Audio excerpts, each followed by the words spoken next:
There are several things that were weighing heavily on my mind today, but the one thing I'm released to speak about is a section of a dream that I had this morning where the enemy was trying to get me to sign a contract.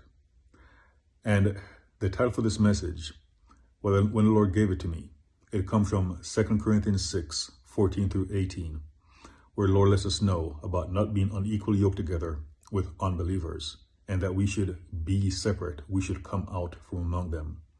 So in the dream this morning, I entered a room late, and by the time I entered, the briefing was over. People had followed the instructions and they signed some contracts in the appointed places. And because I was late, what the enemy wanted me to do was to sign those contracts without reading the stipulations. They wanted me to be unequally yoked together with them.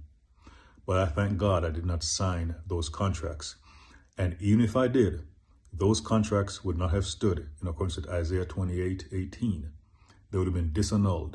They would not have stood. And also like Samson, no matter what Delilah tried when he was asleep, as long as he had the power of the Holy Spirit, he broke all of her snares. But the message, be ye separate, and also about coming out from among them, is that as Christians, we must stand on the word and the Spirit of God. We may start off with others, walking with them. And Amos 3:3, how can two walk together unless they're in agreement?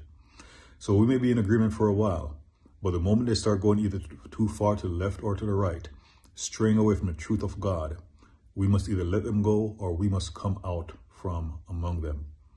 We must be strong and courageous.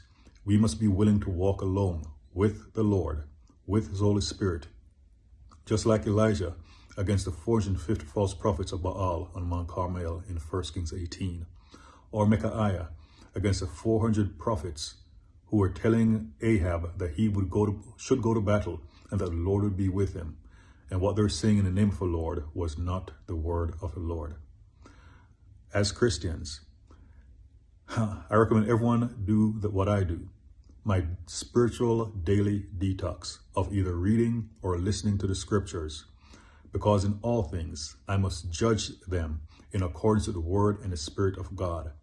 And if something deviates from the word and Spirit of God, I must reject those things. I cannot partner with them, and neither should you. So ladies and gentlemen, be ye separate, be discerning between good and evil. And there are many people who say they're Christians, yet they hate the truth, which means they hate Jesus because He is the truth.